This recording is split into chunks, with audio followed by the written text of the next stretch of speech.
Cebu nahiyagom sa baha ug mga landslide. Mga panimalay gibanlas, usa ka bata gianod patay.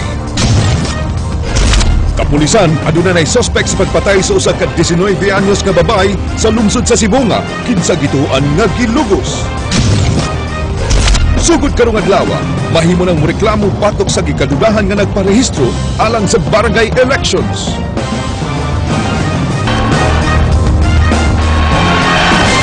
Mga balay nga guba tungod sa landslide. Samtang pipila ka lugar sa Dakber sa Sugbo gibaha tungod sa way unda nga pag-uwan niadtong milabay nga mga adlaw. Andrea Patenia, Suginlini.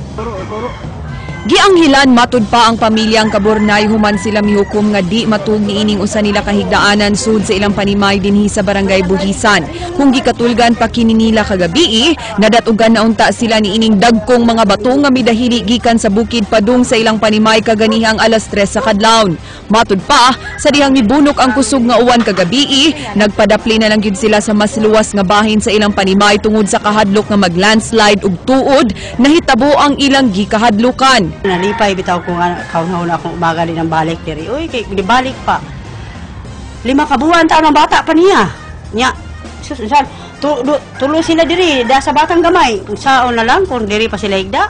Natagam na gyud kuno ang pamilyang Kaburnay ug plano nila karon nga mangitag laing pwesto nga kabalhinan. Samtang di pa sila katukod og laing panimay, adto lang una sila mupuyo sa ilang mga paryente. Kani murag puyaw na manggod kay magsiog. Amo pa ning reparon diri. Ulba manghapon sa babaw, magsige lang mag-repair. Ya, ug may lagway kinabuhing makalas, ug naanaw niya, magsige lang hapon mag-repair. Ang evacuation mausab gyud ang pahimangno karon sa mga sakop sa Project Reds kon Reduced Danger Zone sa Cebu City Hall ngadto sa mga residente nga namuyo daplin sa Buhisan River. Sanglit delikado karon ang kahimtang sa dam human kini nagsugod sa pag-overflow sud na sa tulo ka adlaw. Gipabantayan sa didto og mga barangay tanod sa kapitan sa barangay Buhisan para umubunok ang kusog nga uwan. At least na makapahibaw dito sa ubos nga kinahanglan ihikling sila. Tambag sad nila nga likayan unta ang pagpalabang sa mga tao sa maong sapa ilabi na sa mga tinun-an. Samtang dinhi sa barangay Tuong laing landslide ang nahitabo nga miresulta sa pagkatumba sa pipila ka punuan sa kahoy. Nakahukom ang mga sakop sa Reds nga pamutlo na lang gyud kining unom ka kahoy sa mahogany ug 4 ka kahoy sa Jamelina aron malikay sa peligro ang mga residente. Tug maputol ni siya, una mapituhan nga to ang electricity na nagsumpay sa Pamutan, Barangay Tuong, and the rest of the surrounding barangays.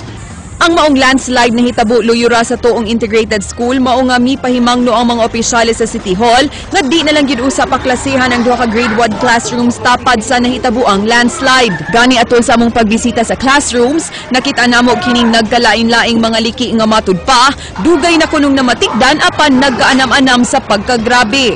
Dili gyud siya safe sa mga bata kay labi na nga kaliter ba nag-uwan niya kanang magdahili ang mahadlok may diri ba nga mo bas niya magagrabihan na sila dito magdahili ang mga tubig dito ang mga yuta, mga bato. So matud sa principal, dungaga na lang nila ilang makeshift classrooms ug paklasihan na lang nila ang ilang stage hangtod nga di pa ma-reconstruct ang ilang grade 1 classrooms.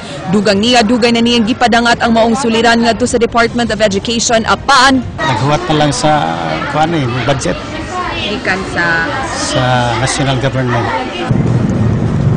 Samtang halos nagbinuntagay ang uwan ni atong Sabado, nagsugod ang pagbunok ni ini mga alas 5:30 sa hapon.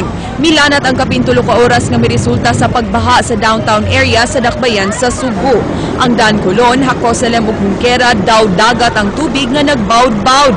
Natanggong ang ubay-ubay nga mga tao nga anaa sa mga establisamento. Pasado alas 8 sa gabi inakurat ang mga residente dinhi sa may sitio Tipoloville sa may barangay Guadalupe, dihang nahunlak ang yuta nga gitarukan ni ining panimay nga gipanag-iya sa pamilyang Labra.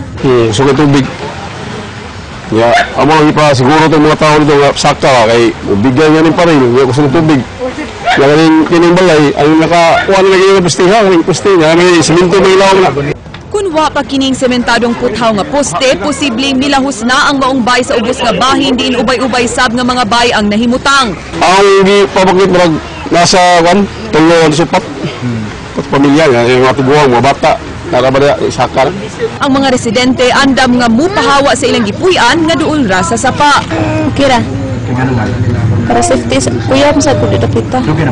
Si Kapitan Michael Gakasan sa Barangay Guadalupe nang hinaot nga ipatuman dayon sa kagamhanan sa Dakbayan ang 3-meter easement zone aron mapapahawa na ang mga residente nga nagpuyo daplin sa sapa. Tugit ang dapling sa sapa, di gid ang ngay sa idem ko maato bantay bitaw nga nalagi magtukod. Uban ang ilagay punuan sa bay na lagi sa sapa mismo. Andrea Patenio, News 5. Samtang sa Dakbayan sa Mandawi, 5 ka mga balay nangaguba tungod sa landslide human musaka ang tubig sa Butuanon River. King Perez, Suginlimi. Nakagrasya lang ko bahala unsay nangaguba sa amo. Basta walay kinabuhi nakalas mauradyo akong kuan nga nagpasalamat jud ko sa Ginoo. Si Mary Perlina Elga, 55 anyos, adunay siyam ka mga anak. Namuyo sila ubos sa pangpang og kilid sa Butuanon River sa Sitio Lubang, Barangay Kasuntingan, Dakbayan sa Mandawi. Samtang nangatulog sila sa iyang bana, kalit nga midahili ang yuta sa pangpang alas 9:30 sa gabi ini adtong Sabado. Kalit magdahulog.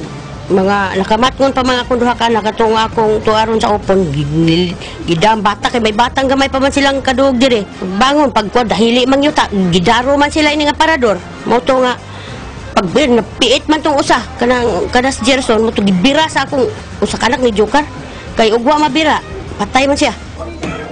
Gani natabunan ang tangkal sa baboy ug uban pa nilang mga gamit nga ila pang kaluton sa panghinaot nga makuha pa kini. Nasayra na sad ni Nanay Perlina nga miliki ang pangpang human sa linog ni atong Pebrero 2012. Ang iyang anak nga si Gerson, 13 anyos, napiit sa natumba nga kabinet. Sa kana atubangan sa parador higda-higda ko diya sandig-sandig. Lami na kay kong katog. Damgudam ko sa taga may grasya.